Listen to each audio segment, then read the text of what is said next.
Hello, আজকে আমি আপনাদের দেখাবো কিভাবে বিগ সল ক্লিনারের মাধ্যমে অথবা যে কোনো হাইড্রোক্লোরিক অ্যাসিডের মাধ্যমে আপনারা লিথিয়াম আয়ন ব্যাটারির উপরে সোল্ডারিং করতে পারেন।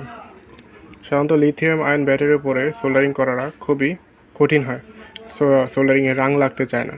তো আজকে আমরা খুবই সহজেই লিথিয়াম আয়ন ব্যাটারির উপরে সোল্ডারিং করব। আমি একটি ড্রপারের মধ্যে কিছু পরিমাণ বিগ সল ক্লিনার নিয়ে নিয়েছি। এই বিগ সল ক্লিনারটি আমি ব্যাটারির উপরে দিব, তারপর এটার উপরে সোল্ডারিং করার চেষ্টা করব। দেখবেন খুবই সহজে সোল্ডারিং হয়ে যাচ্ছে।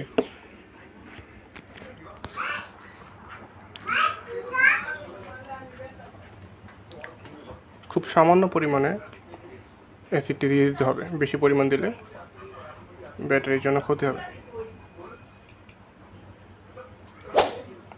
দেখুন, খুব সামান্য পরিমাণে আমি নিয়েছি, এতটুকু লাগবে না, আমি ফালিয়ে দিচ্ছি।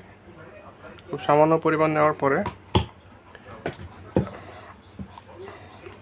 আমি একটি তাওয়াল, যেটা আগে থেকে গরম করে নেওয়া হয়েছে, তার উপর একটু রাং নিয়ে নিব।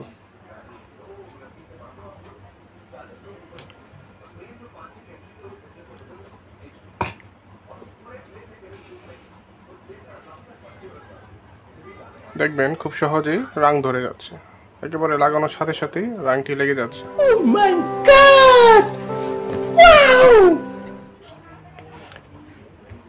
এখন চেষ্টা করে ওই রাংটিকে উঠানো যাবে না, খুব শক্তভাবে রাংটি লেগে গেছে।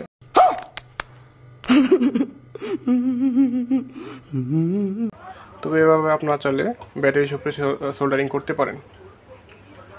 একটা জিনিস মনে রাখতে হবে, সোল্ডারিং করার পর অবশ্যই আইসোপ্রোপাইল অ্যালকোহল দিয়ে ব্যাটারিটি পরিষ্কার করে নিতে হবে, নাহলে জং ধরে যাবে। আর এভাবে সোল্ডারিং করা এই কুইক ফিক্স সোল্ডারিং ফ্লাক্স থেকে বেশি ভালো কাজে দেবে। আপনারা চাইলে আপনাদের বাসায় থাকা বিগ সল ক্লিনারের মাধ্যমে সোল্ডারিং করতে পারেন। আবার আপনারা চাইলে যে লোশন পাওয়া যায়, ওইটিও হাইড্রোক্লোরিক অ্যাসিড, ওইটি এক রকমের অ্যাসিড, ওই লোশনের মাধ্যমে সোল্ডারিং করতে পারেন।